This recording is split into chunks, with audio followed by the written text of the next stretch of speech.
Round 12 marked the first Aviva Premiership action of 2015. The first match of the new year saw Northampton take on Newcastle at Franklin's Gardens on a day where Stephen Myler would break the 2,000 points barrier in the Premiership. The fly half bagged the game's first try. Harlequins took 5 minutes before issuing a response. Great work from Tom Catterick, allowing Chris Harrison, adding to the wingers 2 tries in the previous round. After a second try from Saints and Josh Furno heading to the sin bin, Harlequins were powerless to stop Northampton's third going over, Callum Clark getting his name on the score sheet. With a penalty try securing the bonus point, Northampton looked home and hosed, but 2 tries in 2 minutes for Harlequins. The second, a blistering team move finished by Alex Tate, gave the North-Easterners a glimmer of hope. Their lead cut to just 8 points. There was relief for the Saints as Luther Burrell notched their 5th try of the evening. And despite Newcastle's gallant efforts and a further try from Richard Mayhew, it was the champions who started 2015 with a win. Fellow title challengers Saracens kicked off their new year against London Irish, with memories of the Exiles' shock win at Allianz Park last season still fresh in the mind. In miserable conditions, Owen Farrell had put the hosts in the lead, and with mounting pressure on the Irish try line, David Strettle crashed his way over. Irish weren't on the board themselves until the second half, Tom Homer slotting a penalty after George Cruz had infringed at the line-out. But with Farrell's boot keeping Irish at arm's length, coup de grace was delivered by Strettle, who showed great instincts to get over the whitewash and seal a solid win for the hosts. In what proved to be a classic game of 2 halves, Chiefs and Gloucester played out a frustrating first period, notable for a string of missed chances for the hosts and 2 penalty kicks from Greg Laidlaw. But the game was ignited after the restart, Jack Knoll finishing after some positive attacking play from his side. And 2 minutes later, loose play from the visitors gifted the ball to Matt Jess. The winger scored an almost identical effort at Bath in round 11, and again he showed off his searing pace to go in under the sticks. But Gloucester were back in almost immediately. A charge down kick snaffled by Tom Savage, and with the conversion the Cherry and Whites were back in the lead.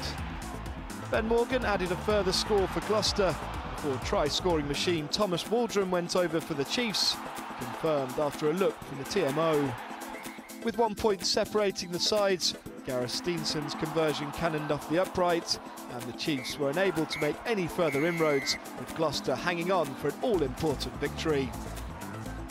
At Welford Road, 2 of England's oldest and fiercest rivals faced off as Leicester hosted Bath. The visitors opened the scoring in what was to be a scrappy affair when ex-Tiger George Ford slotted over an early penalty. His opposite number, Owen Williams, soon had things level though, knocking over the first of 4 penalties for him that afternoon. Leicester looked to put the squeeze on their opponents up front in the first half, and after a powerful rolling maul, had the ball over through hooker Tom Youngs. League convert Sam Burgess thought he'd crashed over for his first Bath try, only to be denied by the referee for a forward pass. The game's next try wouldn't be scored until the final minute, another hooker Ross Batty getting the late consolation for Bath after 3 more Williams penalties had put the Tigers firmly in charge.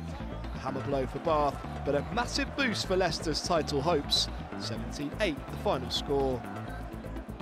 The Ricoh Arena hosted its second Premiership game as the home to Wasps, with Sale this time the visitors. Andy Goode and Joe Ford exchanged early penalties before Wasps captain James Haskell put his side in front, benefiting from some brilliant work by winger Christian Wade. Ford knocked over another 3 for Sale, but the hosts were soon over the try line again. Haskell's back row colleague Nathan Hughes this time the scorer. Joe Simpson put Wasps firmly in control with another score on the stroke of half-time. And when he went over 4 minutes after the break for a brace, the home side had their second successive try-scoring bonus point at their new Coventry home. Ashley Johnson completed the triumvirate of back row scorers on 50 minutes for the hosts to add some real gloss to the score. A late Dave Seymour try restored some pride for the visitors, but another great result at their new home for Dai Young's men as they made it 3 wins on the bounce. The final match of the weekend saw rock-bottom London Welsh hosting an underperforming Harlequins side. The Exiles started the brighter and could and perhaps should have been 2 tries ahead, firstly through Nick Scott and then on the opposite wing Seb Stegman. They would take the lead on 26 minutes though, Paul Rowley on the end of a fine Welsh move. Will Robinson converted, but the lead was soon cut by opposition scrum half Carl Dixon. Robinson knocked over another penalty for a 10-5 lead, but just before half-time, Quins forged themselves ahead through Marlon Yard. Carl Sinclair added another try for the visitors after half-time, and a late Tom Williams score secured a well-needed win and bonus point for Harlequins, 24-13 the final score. A look at the table sees Leicester drop a place despite their win over Bath. They're leapfrogged by Wasps, whose bonus point win takes them into the playoff places on superior points difference. Northampton's lead over Bath has been extended to 6 points. Exeter's 3rd consecutive defeat has seen them relinquish top 4 status. The Chiefs are now very much in that volatile mid-table mix, and it's an all too familiar landscape in the foothills of the table, with London Welsh not able to give those above them too much to worry about. The Red Exiles' shortfall remains 15 points.